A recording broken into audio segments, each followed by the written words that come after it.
morning, good afternoon, good evening all, it's Bear here.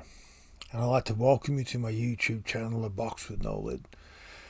A channel that I've created to delve into the world of complex trauma. Primarily from an adoption base, as this is a video in the adoption series.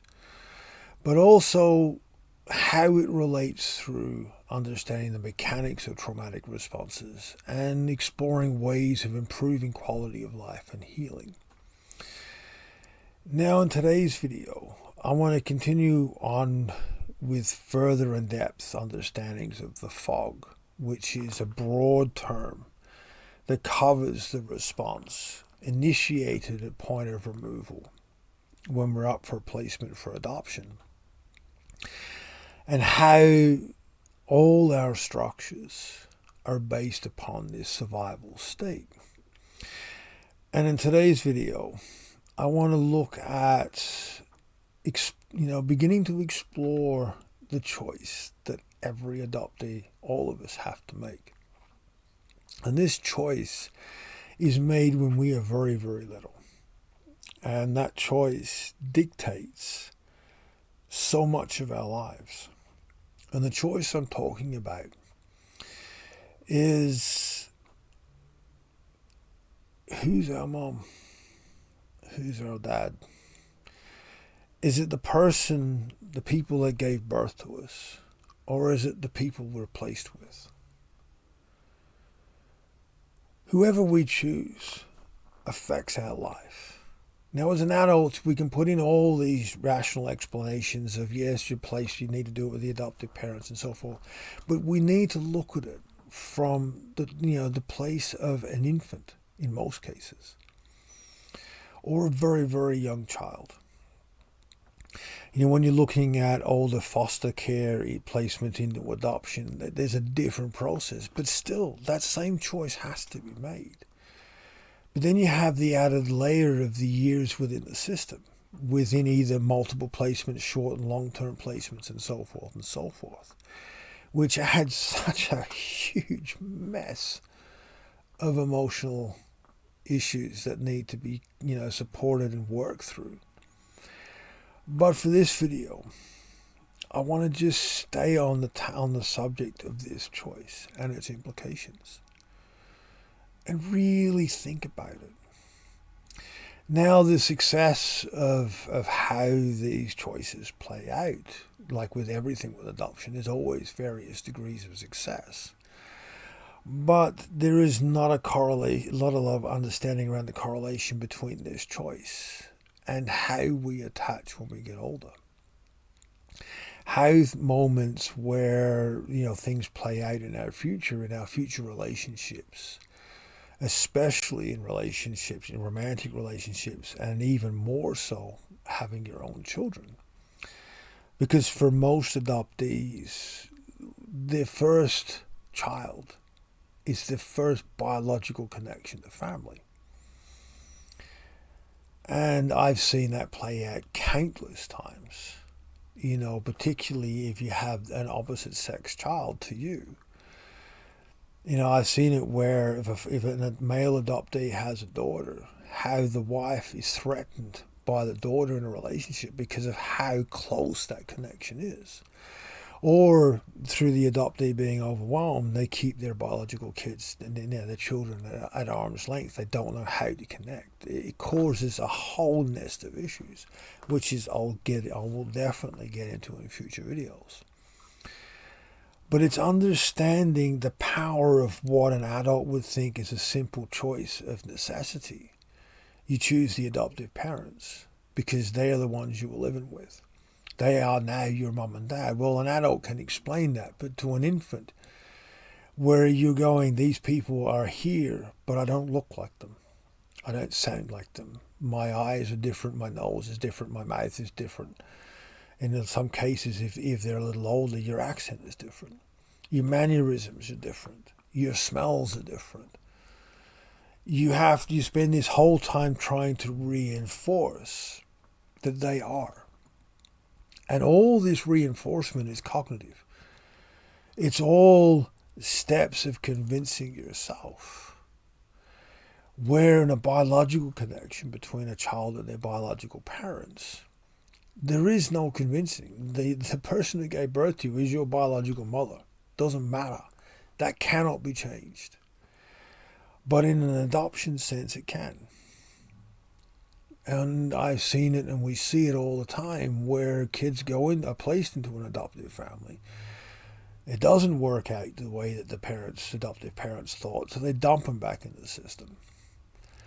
And then these kids are expected to reconnect and go, well, that's my mum and dad in the next round, the next placement. I really want you guys to understand, and for all of us adoptees, we really need to take the time to understand that we were forced to make a decision that fundamentally dictates the majority of our lives where we shouldn't have ever been asked to. And the world needs to understand the impact this decision has. If you're looking at it from the perspective, like I know the amount of adoptees, and if you're around adoption circles and with the mothers of forced adoption, the mothers who had their babies removed, the angst that they have because their adopted children will not automatically walk away from their adoptive families upon being found or through any form of reunion. All these impossible things are placed upon this choice, because this decision that we've had to reinforce is we have to make ourselves somebody else's kid. And that is at the expense of our biological family. That is also at the expense of all the biological traits we've inherited from that family.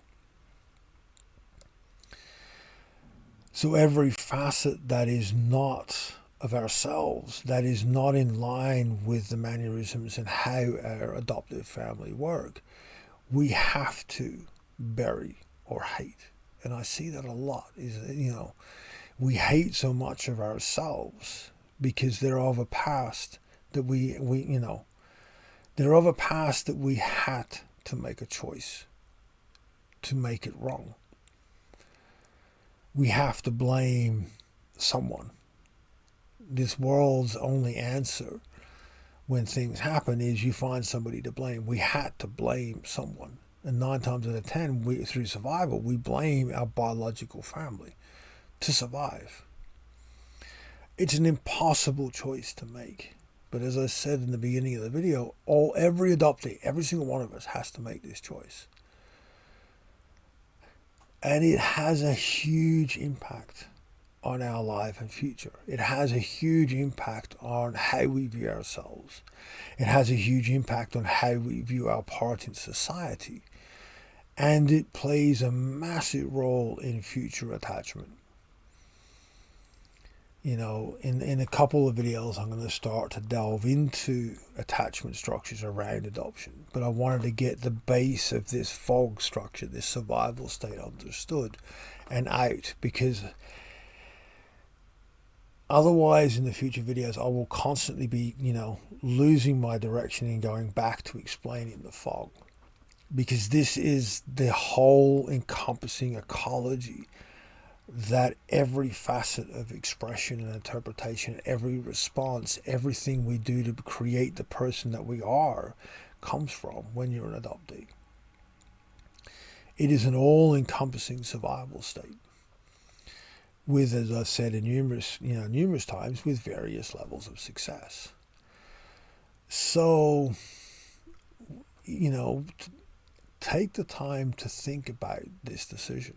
If you're an adoptee, be gentle and, be patient, because this is a scary question to explore.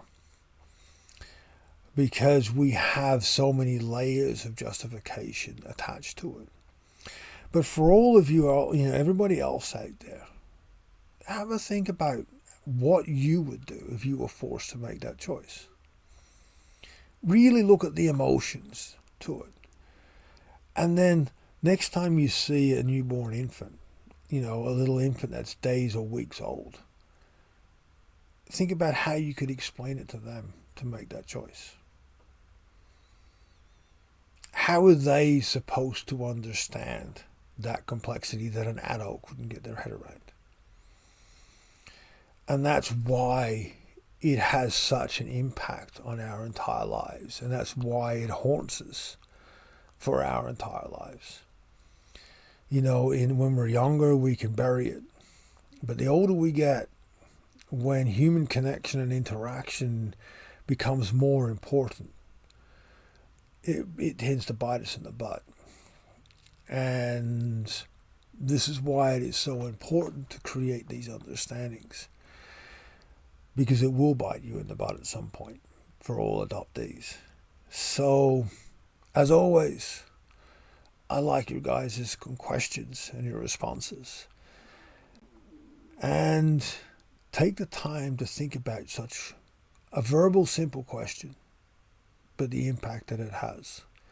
And with anything that I raise within these adoptee videos, just remember, an adult has the ability to make choices and decisions and work stuff out. But everything you need to take back to, how are you going to explain it to a child to understand? Because when we look at healing from this, and in future videos I'm going to definitely delve into ways we can better work with this stuff, the negotiations with our child self, everything we have to break down in how are you going to negotiate with a child? How are you going to explain these things to an infant or a young child? That is the mindset to put this in, to keep this in the perspective of the reality of what it creates. So again, as always, be kind and gentle. I like your questions and your responses, comments, and I'll see you next time. Ho.